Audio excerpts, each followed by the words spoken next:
I'm Jo Padgham. And I'm Robin Ewing. And we're co-convenors of the Foundation for Learning and Literacy, and we're delighted to have Jane Caro join us this afternoon for the launch of our new foundation. Well, thank you very much. I feel like the Queen. I ought to have a ribbon or at least a bottle of champagne to swing in something. Sounds good. Yes, Yeah. but I'm delighted to be here. But I think the first thing I want to know is what exactly is the Foundation for Learning and Literacy? Well, a group of us who have been in the world of education, learning and literacy for some time banded together because with our combined expertise, we could see there was a real need at the moment, it's been growing over the decades, for another voice on the in the education landscape where people could actually find from experts what really is happening and what needs to happen in the learning of literacy in our schools, because there is misinformation out there. It gets very confusing for teachers and leaders, and I'm sure our policymakers feel the same. So to have a group of experts come together and present the information in plain English for parents, for teachers, for school leaders, for community members, for politicians. It's a place where you can come and just find the information, see examples of what that looks like in practice, and the latest research and commentary. Right. And do you have a particular barrow to push, or do you just want to put the evidence out there that is, you believe, the latest and the best and the most credible? Well, exactly, Jane. We want to present the evidence, the facts that are there about how children learn to be literate. We're very adverse to the way literacy has become so political and so polarised. That's just not helping anybody. And so we want to be supportive, positive and proactive. And to give confused teachers who I presume are feeling pressures from both ends of that polarisation. Yes, to give teachers a resource that they can access easily to look at the evidence that's there, but also to be supportive for parents who are feeling confused by the media and by, lots of conflicting suggestions about how children should learn to read best.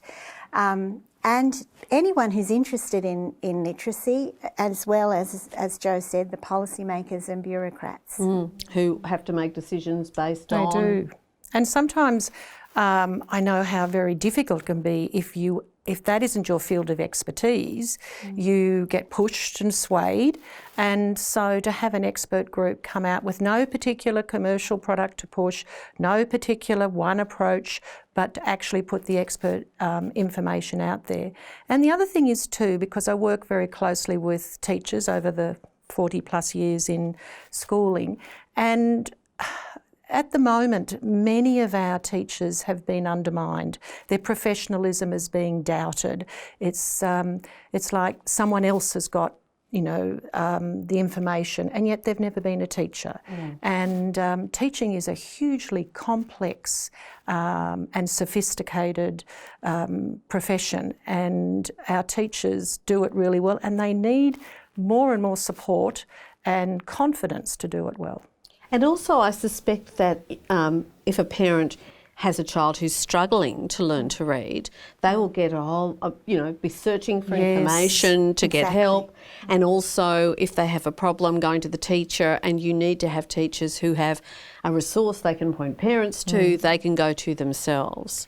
And I think too that literacy as well is a multi-dimensional, complicated concept, and often that parents are presented with, this is the way to do this.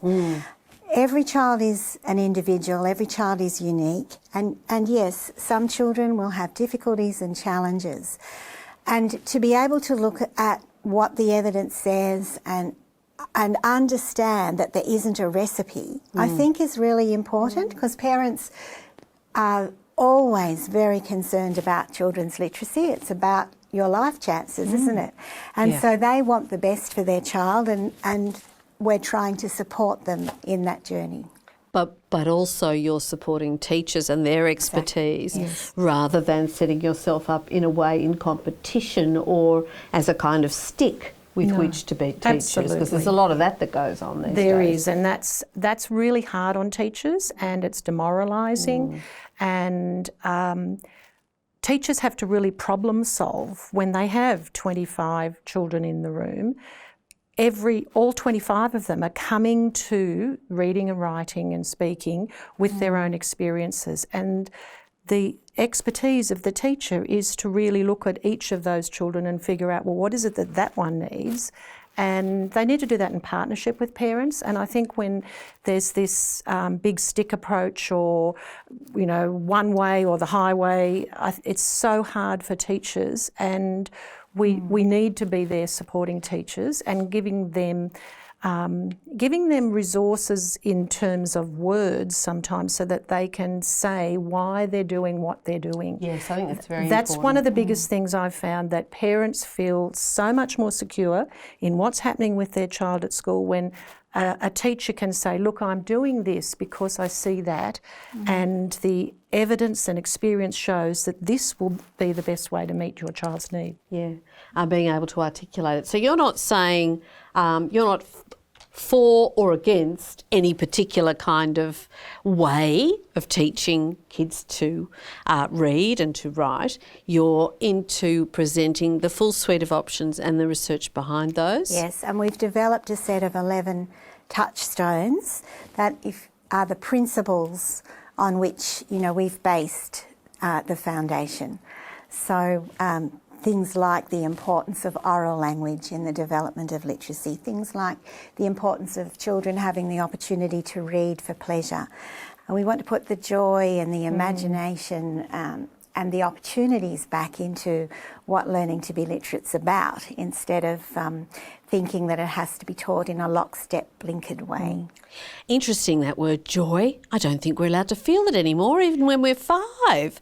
There's a real Mr. Gradgrind attitude towards education these days, as if it's got to be hard or it's not a value. Exactly. Definitely needs to be joyful.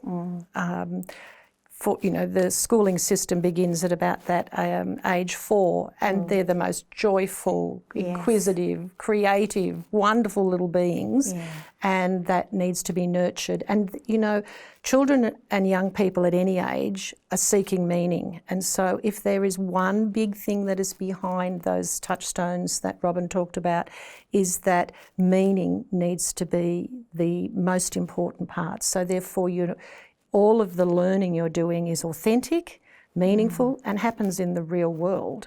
Well, what's the point of learning to read? Exactly. It's to learn things and get the meaning out of. To get otherwise, meaning, there's no point to it. and to enjoy, and to want to keep learning. You know what I always think of when I think about learning to read and the meaning of words on a page, is that incredible scene in the film from the 60s, The Miracle Worker, where Helen Keller, finally teacher, gets her to understand that this sign means water. And she suddenly lights up.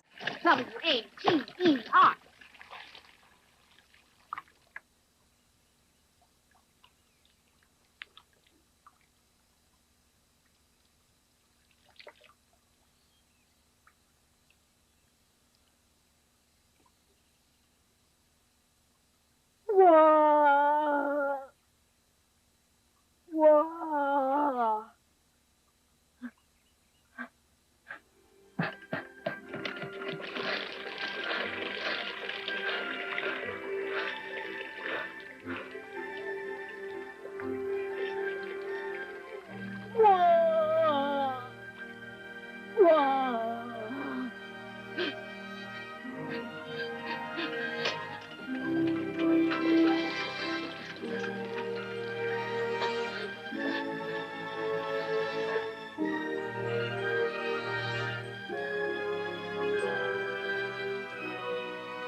Yes. And I always think that's such a wonderful illustration. And that's what It's when exactly the reading that. process finally all comes together, lots of people who remember that moment They describe it exactly as an epiphany. Yeah. Yes. And that is just wonderful, because there are so many ways that children will come to just that moment. But it doesn't mean that the processes aren't rigorous and they aren't systematic. That, you know, there's that accusation sometimes that we're just suggesting a free-for-all or a laissez-faire approach.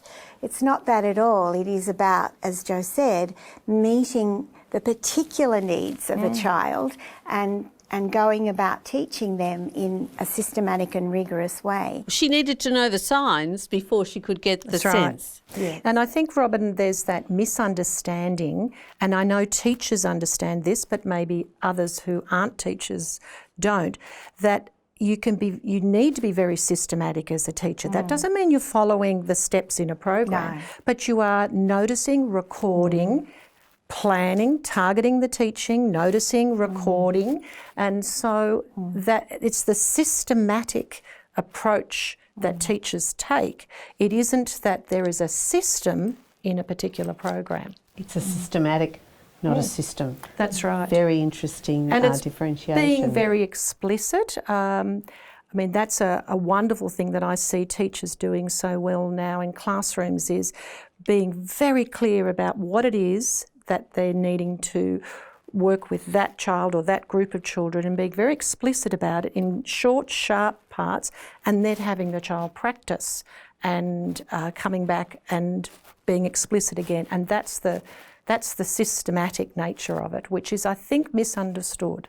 I think it sounds very exciting. It also sounds very necessary, something that has arrived at the right time. And I think something that takes the heat out would be really terrific for teachers, for parents, for policymakers, for most of us, in fact. That would be wonderful, because we all want the same end, that every child in Australia learns to read and write and is confident in their use of language to navigate their way through their whole lives. So I am delighted to be here to launch the Foundation for Learning and Literacy, and I look forward to you making a huge difference to all the people for whom teaching a child to read, whether it's their own child or a child in their class or the children of Australia, are really grateful to have such a resource. Thank you both for developing it.